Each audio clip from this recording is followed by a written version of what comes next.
Hello everyone, welcome to our YouTube channel student health centre.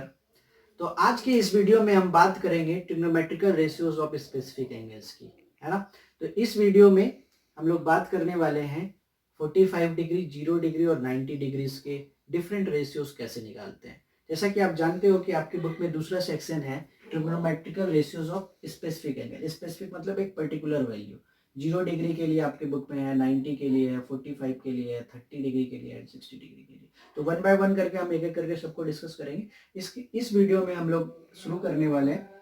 अगर हम लोग बात करें तो 45 डिग्री के लिए, तो उसके लिए साइन का वैल्यू क्या होता है, कॉस का वैल्यू क्या होता है, टेन का वैल्यू क्या होता है। तो आइए शुरू करते हैं। तो मान लीजिए आपके पास एक राइट एंगल ट्रायंगल है ए बी सी, जिसमें कि आपका बी एंगल क्या है 90 डिग्री। तो लेट सपोज मैंने जो ये एंगल सी है इसको कितना माना हुआ है 45 डिग्री। तो जल्दी से बताओ ये एंगल कितना होगा। तो ये 90 है ना, तो ये दोनों मिलके भी 90 होना है, तो ये ऑटोमेटिकली 45 हो गए। तो ये भी, तो ये एंगल अगर मेरा 45 डिग्री है तो आप बताओ कि ये एंगल कितना होगा। It comes out to be how much, बताइए। ये 90 है, ये 45 है, तो ये कितना हो जाएगा। इट इज 90 माइनस 45 डिग्री, तो it comes out to be how much 45 degree, जैसा कि मैंने लिखा हुआ है। तो अब ये एंगल भी 45, ये भी एंगल 45 है ना। तो अगर मैं P और B की बात करूं तो इसके लिए P क्या हो जाएगा BC, इसके लिए B क्या हो जाएगा AB, और इसके लिए P क्या हो जाएगा AB, और इसके लिए बेस क्या हो जाएगा BC। अब उसको कैलकुलेट करते हैं। तो आपने एक थ्योरम पढ़ा होगा कि अगर किसी भी ट्रायंगल का एंगल सेम हो जाए, है ना, एंगल क्या हो जाए इक्वल हो जाए, तो उसके अपोजिट साइड्स भी क्या होते हैं बराबर होते हैं। तो इसके लिए अपोजिट साइड्स क्या होगा ये वाला, और इसके लिए अपोजिट साइड्स क्या होगा ये वाला। तो अगर मैं बोलूं कि angle C is equal to angle A है, तो इसका मतलब एंगल C के अपोजिट वाला side AB is equal to angle A के अपोजिट वाला साइड यानी BC के बराबर होगा, जो कि यहाँ पे मैंने लिखा हुआ है। अब इसको मान लेता है, लेट सपोज इसको A मान लिया, तो ये A है, तो ये भी कितना हो जाएगा A ही हो जाएगा। अब मैं पूछूं कि ये कितना होगा, तो आप कैसे बताओगे। तो इसके लिए मैंने आपको पाइथागोरस थ्योरम बताया हुआ है। अगर एंगल 90 डिग्री, दो साइड्स आपको दिए हुए हैं, तो हाइपोटेन्यूज कैसे निकलता है पाइथागोरस थ्योरम से। तो क्या हो जाएगा AC is equal to root under AB square plus BC square, है ना। It's comes out to be root under 2A, है ना। इसको हमने क्या बोल दिया H बोल दिया। तो अब हम एक एक करके हर एक रेशियोज के लिए वैल्यू निकालेंगे। साइन थीटा यानी कि साइन 45, कॉस 45 से लेके अलग अलग रेशियो। तो साइन 45 क्या होगा P/H। अब P चाहे आप किसी भी एंगल के लिए बात कर लो वो सेम ही हो जाएगा, होगा कि नहीं। चाहे आप अल्फा के लिए बात करो, चाहे आप थीटा के लिए, तो वो 45 डिग्री है। और चाहे आप अल्फा के लिए बात करो P ये हो जाएगा, और बीटा के लिए सॉरी थीटा के लिए बात करोगे तो ये भी A ही है। तो आप यहाँ पे अपने मन से ऑटोमेटिकली क्या लिखोगे A divided by root under 2A। इसका कट जाएगा तो ये क्या हो जाएगा 1/√2। अब इसका बताओ क्या हो जाएगा, ये भी क्या होगा B/H। It's comes out to be A divided by root 2A, A cancel 1/√2। ये कितना हो जाएगा, ये हो जाएगा P/B, और दोनों तो सेम ही है, बोलो ये तो दोनों सेम ही है। It come out to be 1। अब cot 45 मैंने बताया था रेसिप्रोकल होता है 10 का, पिछले लेक्चर्स में मैंने बताया था इसका रेसिप्रोकल होता है। तो ये भी 1। सेक कितना हो जाएगा इसका रेसिप्रोकल यानी कि √2। कॉसेक कितना हो जाएगा इसका रेसिप्रोकल, ये भी कितना हो जाएगा √2। ठीक है, चलो ओके। अब हम बात करेंगे एंगल 0 डिग्री के लिए डिफरेंट ट्रिग्नोमेट्रिकल रेशियोज कैसे निकालते हैं। अभी अभी आपने सीखा 45 के लिए कैसे निकालते हैं। तो 45 अगर एंगल होता तो ये भी है, ये भी है ना। अब मैं क्या कर रहा हूँ, इसको धीरे से छोटा कर रहा हूँ। तो लेट सपोज ये क्या हो गया 45 से घट के कितना हो गया 40 हो गया होगा, ठीक है। अभी भी और छोटा करते चला जा रहा हूँ, तो और छोटा हो गया। ध्यान से देखिए यहाँ पे क्या हो रहा है, आपका P जो है वो छोटा होते जा रहा है ना। तो पहले कितना था, ये था मेरा हाइपोटेन्यूज। अब मैंने क्या किया ये कर दिया, अब मैंने क्या किया ये किया, ठीक है।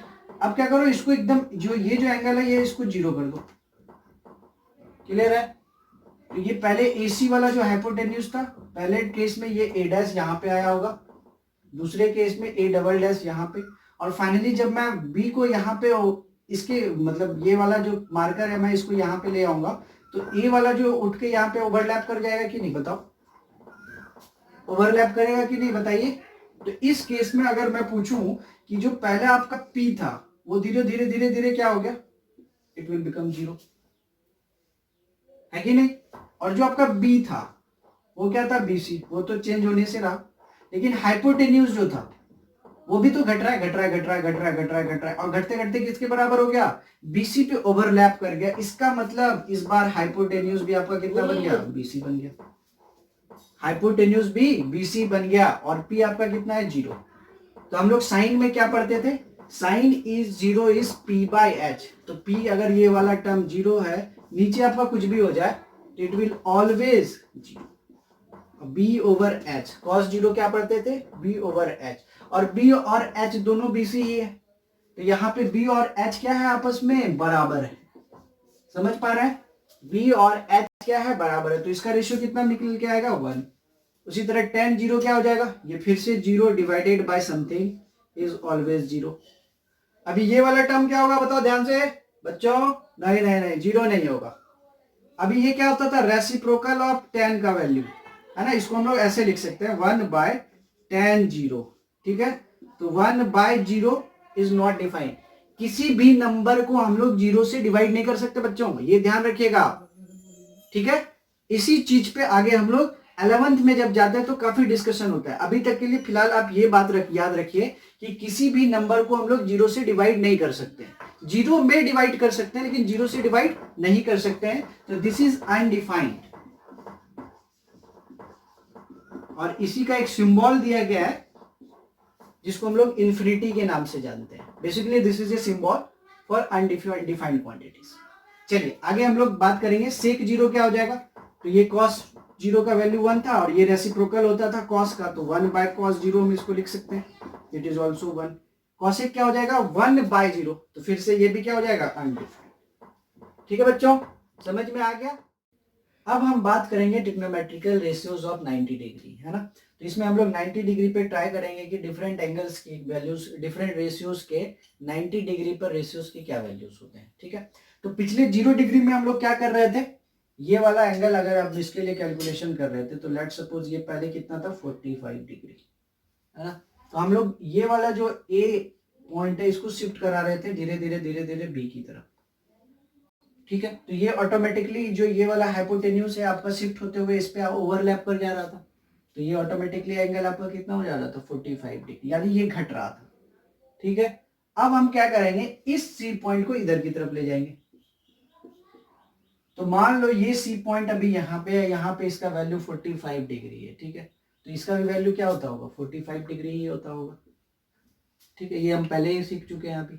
अब क्या करो, आप इस एंगल को थोड़ा सा घटाओ, ऐसे करो, तो ये वाला शिफ्ट होके यहाँ पे कहीं आ जाएगा, it comes out to be C dash आएगा। तो ये एंगल जैसे ही घटेगा तो ये वाला एंगल बढ़ जाएगा ना, बढ़ेगा कि नहीं बताओ। ये 45 था पिछले केस में, अब ये एंगल को आप घटा चुके हो और ये घट रहा है और दोनों मिलकर 90 होना है, तो ये बढ़ जाएगा, लेट्स सपोज 50, कुछ थोड़ा ये एंगल बढ़ा है ना, और घटाते चलिए, तो ये 30 हो गया, मान लीजिए इसको हमने 30 बोला, तो ये क्या हो गया, 60, ठीक है। और फाइनली हम लोग इसको क्या कर रहे हैं, 0 कर दे रहे हैं, इसको क्या कर रहे हैं, ये वाला एंगल को हम लोग क्या कर दे रहे हैं, 0 कर दे रहे हैं, ये एंगल क्या हो जा रहा है, 0 हो रहा है, तो ये एंगल ऑटोमेटिकली कितना बन जाएगा बताओ, एंगल सी क्या हो जाएगा, 90 डिग्री को अप्रोच कर जाएगा। क्लियर है, कब, जब एंगल ए को हम लोग कितना कराएंगे, 0 कराते चले जाएंगे, ठीक है। अब इस केस में आपका देखो ये वाला जो हाइपोटेन्यूज है ये क्या हो रहा है, ए बी की तरफ शिफ्ट कर रहा है, और बीसी क्या होता रहा है, घटता जा रहा है, घटता जा रहा है, घटता जा रहा है, और बीसी क्या होता चला जाएगा, फाइनली इट विल बिकम 0। ये पॉइंट सी जो है ये कहां पे पहुंच जाएगा, इसी पॉइंट पे पहुंच जाएगा, तो बीसी आपका कितना हो जाएगा, 0 हो जाएगा, होगा कि नहीं, ध्यान से देखो, BC will come out to be 0, और ए बी जो है और एसी ये तो उस पे जाके ओवरलैप कर जाएगा, एसी वाला क्या कर जाएगा, ओवरलैप कर जाएगा, A B is equal to A C. इसी को हम लोग क्या कर सकते हैं, ए बी क्या था आपका, पी था, और एच था, वो दोनों क्या हो जाएगा, बराबर हो जाएगा, ठीक है बच्चों। आइए अब हम ये इस रिजल्ट्स को हम लोग अप्लाई करने का ट्राई करते हैं डिफरेंट रेशियोज पे। तो साइन क्या होता था, P/H, और P और H दोनों बराबर है, तो इसका वैल्यू कितना आ जाएगा, 1 आ जाएगा। कॉस क्या होता था बी बाई एच, बी कितना है 0, तो 0 divided by something it will be come out to be 0। 90 degree क्या होता है होगा, ये क्या हो जाएगा बताओ 1 डिवाइडेड बाय एच, यानी कि एच की sorry P divided by B, तो पी कितना है 1 है, ठीक है, और बी कितना है आपका 0 है, बीसी जो है वो बी है ना, तभी मैंने फिर से आपको बताया था 1 divided by 0 it is not defined है ना, इसको हम लोग डिफाइन नहीं कर सकते हैं, ठीक है। अगर ये 1 ये क्या हो जाएगा 0 डिवाइडेड बाय 1, इसका वैल्यू 0, सेक 90 क्या हो जाएगा 1 बाय 0, इट इज अनडिफाइंड। कैसे लिखा ये reciprocal of this cos 90, cosec 90 क्या हो जाएगा, ये भी 1 हो जाएगा, h बाई पी करोगे ना इसको, h बाई बी दोनों सेम है तो 1 हो जाएगा, ठीक है। इस वीडियो में हम लोग इतना ही बात करेंगे, अगले वीडियोस में हम सीखेंगे जो दो बच गए एंगल, यानी कि 30 और 45 सॉरी 30 और 60 डिग्रीज के रेशियोज हम लोग कैसे कैलकुलेट करते हैं। तब तक के लिए stay tune, stay home, stay safe, take care.